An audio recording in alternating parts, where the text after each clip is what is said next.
Baru-baru ini viral di media sosial aksi petugas damkar masuk sumur sedalam 12 meter. Hal ini dilakukan demi mengambil iPhone 14 Pro Max milik warga yang melapor. Seorang warga di Depok, Jawa Barat bikin repot petugas pemadam kebakaran karena ulah cerobohnya. Handphone iPhone 14 miliknya tercebur ke dalam sumur. Petugas Dinas Pemadam Kebakaran dan Penyelamatan Kota Depok terpaksa turun tangan dan rela menyelam ke dalam sumur 12 meter. Lantas, handphone berhasil ditemukan. Video yang diposting Instagram Depok Fire Rescue 113 terlihat petugas damkar berjibaku mempersiapkan berbagai peralatan untuk menyelam ke dalam sumur. Setelah itu, seorang petugas pun perlahan menuruni rongga sumber dengan diameter kurang dari 1 meter. Beruntung petugas berhasil mengambil handphone milik warga yang berada di dasar sumur itu. Video tersebut lantas viral di media sosial. Tak sedikit warganet yang bereaksi pada video tersebut.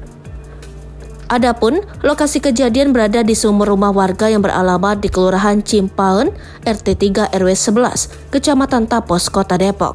Mendapatkan laporan tersebut, tim rescue damkar UPT Tapos dibantu damkar Pos Merdeka Sukmajaya langsung meluncur ke lokasi.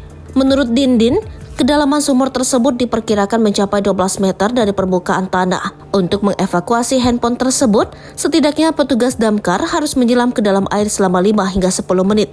Dari evaluasi tersebut, petugas damkar dapat mengevakuasi 1 unit handphone iPhone 14 Pro Max dalam keadaan masih menyala.